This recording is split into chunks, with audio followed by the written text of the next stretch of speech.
Because of rock, paper, scissors, apparently there's a lot of like psychology behind it and like what you're going to throw out based on like stress and all these like perception based things. Dude, I just throw out rock because it's frame one. Those fast options. Alright, we're getting into it. So we got the usual Sephiroth and Sephiroth. And Aegis, Luigi, so no characters we didn't expect here. Dude, remember back in Smash 4 when in Cloud's trailer they used Ike as a stand-in for Sephiroth? Look at how far we've come. Yeah. Now they're working together. They're best friends. Best friends. They met in a bar and it was like, you two, huh? So, Vapor's taking a lot of percent here. Yeah, he kind of got slapped around a little bit by the Luigi. By the Luigi? Speaking of Luigi, well, you know what? Look at these conversions. My short-term memory sucks, so. These conversions are good. They are good. But you know what? All that damage just meant he has his wing now. True. But the really good thing about Luigi, especially in like doubles and converting off of someone else, is you have very long, lingering hitboxes. He's got good hitboxes. He's got good frame data. Yep. His jump, like, you know what? I think an underrated aspect as well is his jump height. He can get up there real quick. Oh yeah. For whatever you need him to be there for. Oh, that up air's not going to do it. He's reaching for it though. Yeah. All right. Just rolls on up smashes, yeah. Raziek ends up getting back. They had to focus on Colin. That doesn't take it though. Nice option actually doing the uppy a little bit early there because he would have had to re-grab and that probably would have been a significantly bigger punish. Yeah. Unfortunate position though because he faded too far forward for it to connect, but if he faded any too far back, he might have just gone to ledge and it wouldn't have worked anyway. So, TehBlueOne holding onto this stock for a while. Same with Raziek. I didn't say it. No, you didn't say it. No, you didn't finish saying Raziek's tag. He's still doing a really good job holding on to his stock. I know what I did. Yeah, you did. I know what I did. So we're basically around even again. Yeah, basically. Colin and Vapor are both hurting pretty bad right now, but Vapor again with the wing. Yeah, I'm seeing a red team here holding center really well. So something that I think happens a lot in doubles is you definitely, I think, autopilot certain actions in certain situations really hard just because of how hectic it is and how much you got to think. Actually kill him? Yeah, absolutely. Because Vapor dash attacked on Raziek's shield after hitting Colin. He had all the time in the world to get an up smash, but he autopiloted the grab. And I think it's because there's so much going on, man. Like, there's so much you got to be aware of that, like, absolutely, you're going to miss a lot of shots. I mean, especially and that's if okay. You're, like, not used to teaming with someone or like against someone in particular, or we also just don't do dubs as often in general, right, so absolutely you get a little crusty after a long period of time. There's definitely some like whoa, ready for Apex, baby. Let's go. There's definitely some like habitual things that you just do in certain scenarios, like you said, like you're like, oh, I can punish this with this thing, which doesn't really make a ton of sense in doubles in some situations. Yeah, like something you would get in singles, you're not going to get in doubles because you've got too much else to worry about. Right, exactly. And again, that's all right. Like, or committing to a certain option, like characters with really good like rapid jabs, for example. Yeah, committing to we that saw that doubles, a lot last set with like Duck Hunt. Yep, and he died for it a few times. And it's committing to that in doubles might be a good idea in singles, but you die for it. It's why like oh wow, shield break. Let's see if we can save him. TehBlueOne throwing away. Yeah, and that was an early stock. That was like 80, 90. Going back to kind of what we were saying earlier, it's kind of like why in Smash 4 Bayo was significantly worse in doubles than she was in singles, because like her game plan didn't really change in doubles, but it wasn't nearly as easy to just get all that stuff going, you know? Okay, so we have a really interesting scenario here. So we have Raziek at 0 going against someone at 101 at 73. Yeah. Obviously team composition and stuff like that comes into play because he can't really commit to as much as they can. Not really, no. If he commits too hard to something, he gets punished by the other, and both can do a lot. Right, or combo back and forth, or things like that. So, like, we're in an interesting situation. The other interesting thing, too, is, while Ike less so, they are also at that point where they're both kind of at high percents, so... Yeah, and that's just it. Like, Ike is lower enough to where he's still probably going to be the aggressor most of the time, but we'll see if Raziek can change that. Nice little double jab to the back here. Probably trying to catch Vapor on the approach to punish that rapid jab. He didn't bite, but man, it would have...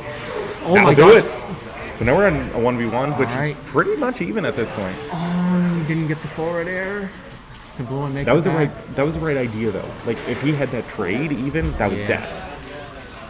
Oh my god, the catch on the landing with the nair? That's going to And be the it. up air, That wow. was a nice weight, though. Now that right there is doubles awareness, because like you said with the double jab back air, something like we were talking about with the committing options, something I think a lot of people don't do is keep in mind that you have another person to deal with. You can fight both of them at once. I think a lot of people will focus down one person too much and kind of forget that you can literally make this a 2v1. Make them fight for it. You eventually get blinders on, I feel like, is a problem. And you'll see it in a lot of double sets where it eventually breaks off into 2 1v1s. I think tunnel vision comes into play a lot more in doubles than it does in singles. No, absolutely. And like, you not only have to worry about the other person, you have to worry about your own teammate. If they have projectile, if they're throwing out a move themselves, if they're trying to cover something, because if you roll on the other side, you can end up caught in it instead of the other person, right? So like, you're not only playing against the other team, you're playing technically against your partner as well. And you're even fighting against yourself, because again, going back to the option select when you're in a 2v1, there are certain options that are just turned off for you if you're in a 2v1. Absolutely. And I mean, like, we saw a really good example of that. Yeah. The double jab to the short hop back air to try and catch the other one. Right, to try and catch the other one. If he would have committed to a rapid jab at that point, he would have died. Yep. And that's just it. Even right? a gentleman probably would have gotten him killed, if not in a terrible situation. It's weird because you have to really pick and choose your options, because anything like even half committal at that point basically guarantees a punish, because you don't have as much space to work with. You don't have as much sort of leniency with, I can sort of get away with this on shield, because you're not worried about doing it on shield anymore. You're worried about the ending lag in general, because there's someone else behind you who isn't shielding. And you have twice as many characters to worry about landing against and getting back on stage against, and it's just like one punish is twice as bad. Absolutely. Man, doubles is sick. I love doubles. Doubles is pretty sick, actually. All right. Game 2? No, same characters. Hollow Expected. Bastion.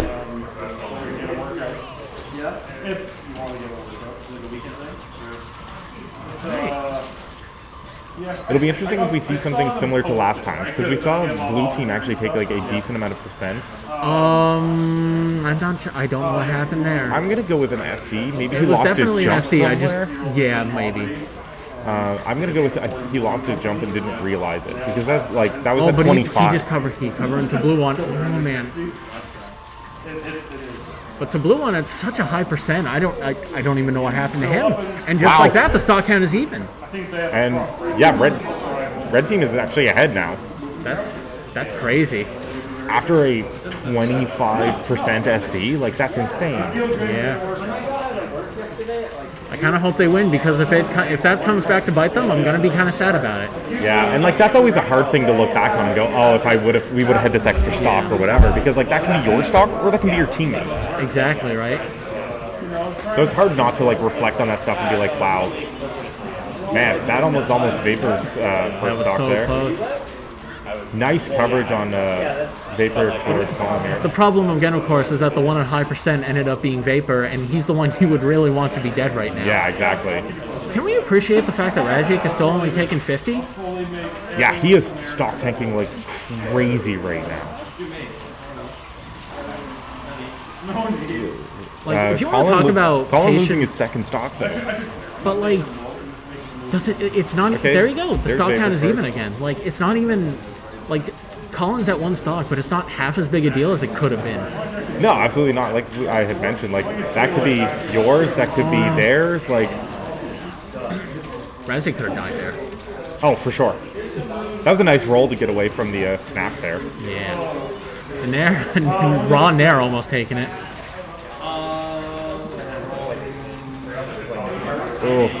Oh, Back air across the stage, and he got the is that a Mega Flare? yeah. Dang. Red team. I say red team, but blue team kind of like red team's showing up, but blue team's not really backing down. No, this is basically back to even, which is kind of good to see. Slobber knocker. Like I said, after the original SD, it's good that they're able to like pull back a little bit and like gain control a little bit. Yeah. We see Colin in a really rough spot right now. TehBlueOne's trying to edge guard here, but you can see it separated into 2 1v1s at that point. Right. You had Raziek and Vapor on one side of the stage, and you had TehBlueOne and Colin North on the other. Speaking of Colin North, he lost his third stock. What? That was Got the up B, and suddenly and it's dead even. Dead even. How did that happen, man? That puppy is a killer, dude. But the thing is, if Raziek could grab Vapor, they could do that again. Oh my god! Did it all forget Just wake up! That's it? Oh no. Oh, he had to grab ledge. He was too low. Alright. Oh, he got the tech though. That was a nice tech. That was a good tech. Okay, so we both So, same situation as last game, but now TehBlueOne is the one who's got to make the comeback. Yep. Alright. Colin North coming back. Luigi. Yeah. Can't really go. I can't go that far out, and especially not when there's a Pyro / Mythro waiting for me. No, not at all. How much do you know about the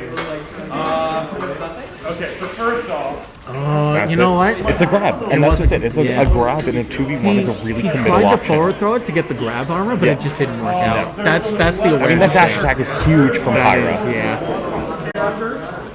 What an insane game, though.